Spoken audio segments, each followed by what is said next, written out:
Right then, so it is 2 p.m. or 20 past 2 in the afternoon, if you can see that clock over there. It is one day before I can actually go back into the gym I train all my clients out of, which is great after 1 month off. Obviously we've had 4 weeks in lockdown, and then 2 weeks before that I did actually have to isolate, which is not ideal, so it feels like I've been out of the gym for ages.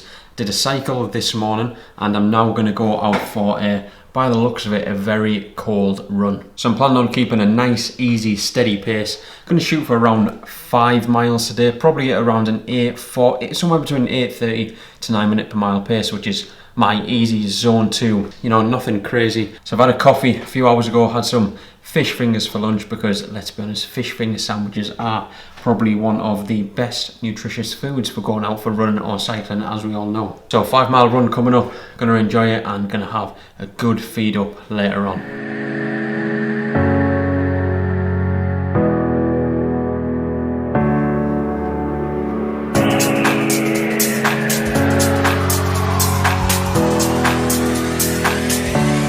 So another title of this video is focused around my strength training program, which I will be incorporating later on in the video, but obviously I'm not in the gym yet, so I'm just incorporating a little bit more of a vlog style for now, and then I will go over my strength training and a typical routine within the gym for my Ironman for Bolton 2021. Enough being said, I'm going to go for this run now and I will see you in the next clip. Hello and welcome back. We are now at the computer a few days later, and I'm going to go through my strength training program, which I recorded on Thursday. Today is Saturday. I've done my cycle, I've done a few more workouts over the last few days, but now I've recorded what my typical full body routine would be within the gym. So without further ado, let's get on with it. So I apologise, I'm a little bit close to the camera, but I've got to get a little bit closer to actually see the screen, because I've got my workout on the screen here, which I'm going to talk you through, and the reasons why I do these movements, and maybe the reasons why I'm actually incorporating this in my weekly routine. Okay, so first exercise you can see on the screen here is the barbell incline press. If you didn't know, this is working the pecs, and because it's on a slight incline, that around 45-degree angle, we're going to be working more of the upper pecs. Reason for this is to build the strength within that upper body. Is training your chest essential for an Ironman? Maybe not, but I'm going to do it anyway because I want to build my chest up. And then next exercise, as you can see here, is called the prone roll. So what I actually did with these two exercises is I supersetted them. So if you don't know what a superset is, it's basically where you go from one exercise straight into the other without any rest. So it was an incline chest press of 10 reps straight into prone rows of 12 reps. So it's a push-pull exercise we're working here, because if we're going from a push exercise straight into a pull exercise, that means we're working antagonistic muscle groups, so one isn't going to directly affect the other one in terms of fatigue. So with your strength training, if you're going to be doing some type of superset, try and make it more revolved around push-pull, so then you're not directly affecting one muscle group with the other exercise you're supersetting with. So after the incline barbell press and the prone rows, we then went on to a lower body exercise, which as you can see here is the barbell glute bridges. Probably the bread and butter exercise for building the glutes and a little bit of the hamstrings as well. So if I'm totally honest, I've never been a massive fan of them, purely just because they're hard, not because of anything else. So one of the best exercises you can do if you want to build your strength in your glutes, and especially as we know as cyclists, we really need to make sure we're focused on that posterior chain, because if not, if we're focused on our quads, our chest, our shoulders, one, we're going to hunch up a little bit too much and it's not going to be healthy for the rotator cuffs and the shoulders, and we're just going to be neglecting those glutes and hamstrings. So glute bridges are, I wouldn't say imperative, but they're very important. So on the glute bridges, we did around 3 sets of 15 reps, I do believe. So we kept the volume relatively high this day, I do recall, because a lot of our previous training before we started doing this Ironman would be in the low reps, more strength based, but obviously now incorporating a little bit more volume, so slightly higher reps. So it was 3 sets of 15, no superset, just this standalone exercise. Glute bridges, really important, get them in your routine. Okay, so the next exercise, as you can see here, is a dumbbell shoulder press.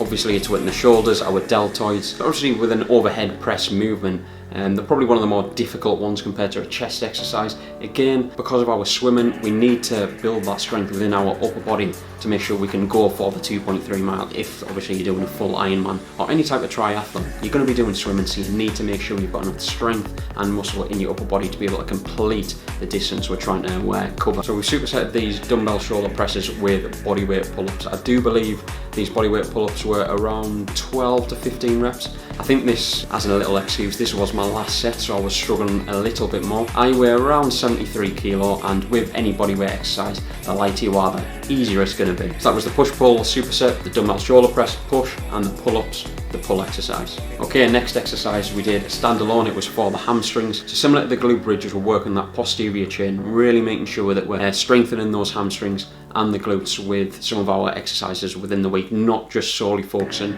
on the beach muscles or anything like that. There's a reason why we're doing probably 85% of the exercises. And then the next superset, or actually I think it was a little circ, as you will see here, was the lat pull-throughs, which are really good for strengthening the lats, which are obviously involved with the swimming. So as you can see with this movement, it's sort of similar movement to what we would be doing when we are swimming. So incorporating that exercise where we're engaging the lats, not letting the shoulders do too much of the work, are really going to help in regards to the swimming. The next exercise obviously was the tricep overhead extension. As you can see, keeping the elbows tucked in, make sure we're working that long head of the tricep, and the triceps are obviously going to help strengthen the shoulders, the chest, and the biceps will help with the back. So sort of the secondary muscle group. And then the last exercise of this 3 exercise circuit, as you can see, was the leg raises for the core.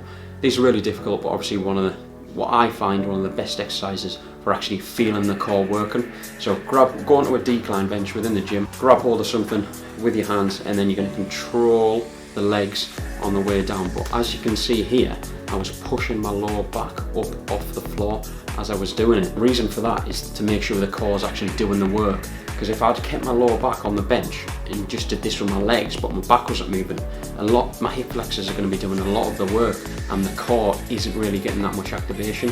So lifting the lower back up, engaging that core, controlling on the way down. So that was my strength routine on Thursday.